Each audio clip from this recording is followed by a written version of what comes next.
Yo, you tired of being slow at mixing? Let's kick it up a notch.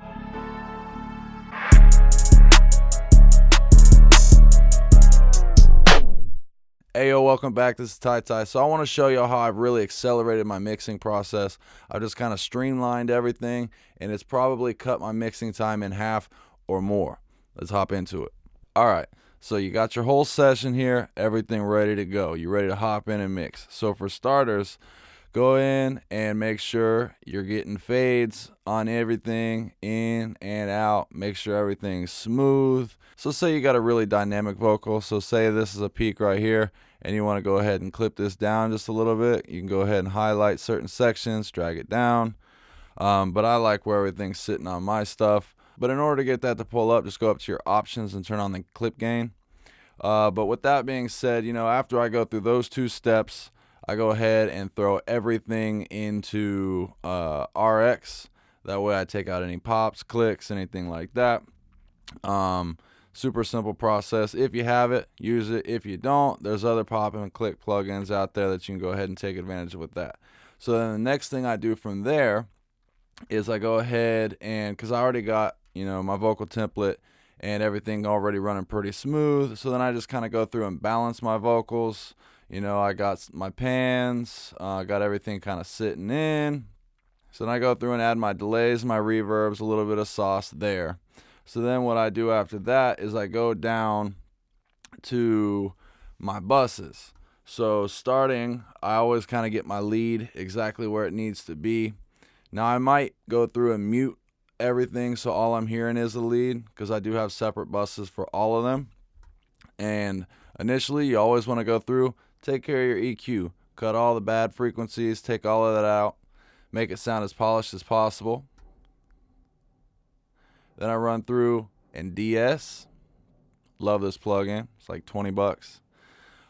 Go through DS, run some compression, and then I got another compressor here just to kind of pull everything forward. I got a gate, and then I'm running my additive EQ just to give a little polish, and then my final compression as far as my actual lead Vox bus goes.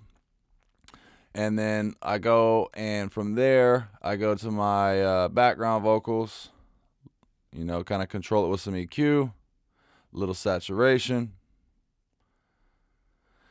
and then go in, do my reverb, my imager, compression, and a limiter, just to kind of keep everything controlled. And then going from there, I do my ad-libs, because I always bring those in last, because some songs, I'll always kind of go ahead and record ad-libs, and then, after everything's done, edited, I got my reverb, my delay in there. I might not want as many, but I have plenty to pick from, so I don't have to go back in and record. I got a basic little chain here, a little bit of limiting, kind of squash it down, some saturation, an imager, and then a RVox. And then my ad-lib Vox actually runs into my lead Vox, you can see over here. That way it catches both bits of processing, and it also has similarities as my lead. So, from there, and kind of as you're working down through your chains, you're just making sure it's still sitting in the beat. So then obviously once that's all taken care of, then I run into my sins here, which I got a separate little folder set up for my sauce. I got tube saturation, tape, an exciter, and P-comp, parallel comp. So what I'll do is I got these all set up as sins, and then I'll just feed in just a little bit here.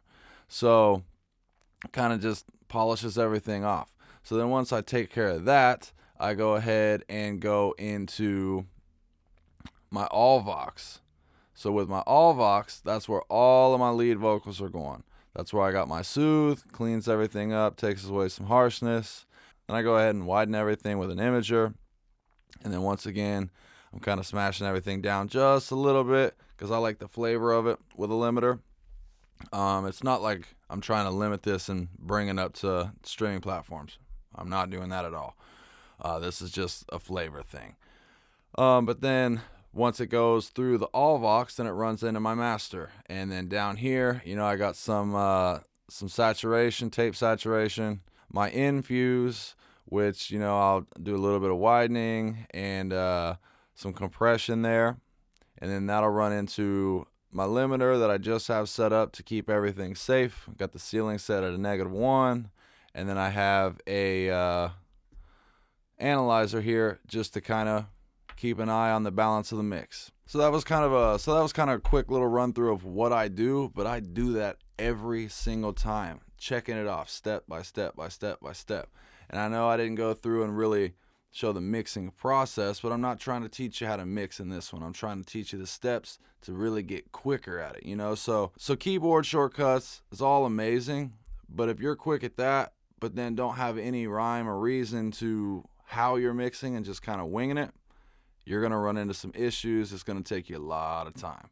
So typically what I do is I run straight through those motions, and I might not get to the master bus just on the first day, but I'll take, say, 2 hours to go through and get it almost as close as possible to where I want it. I'll walk away from it. I might come back to it later that evening or the following day, but then I'll really go through and just make sure everything is sitting exactly where it needs to be, any minor tweaks that I need, and I would advise trust or make notes on the first time that you listen to it. You keep listening to it over and over and over and over, you're always going to find little mistakes that you could just keep correcting. But your average listener is not going to hear all that. So go ahead and try those. And then after you come back, you finish off, your final saturation, compression, imaging, bounce that thing down. Good to go. But I hope this helps y'all. Smash that like button, subscribe, leave me some comments, questions, concerns. Let me know how you hop in and go about mixing. What's your process? This is what works for me, and I hope it helps you. I'm going to catch you next week. Peace.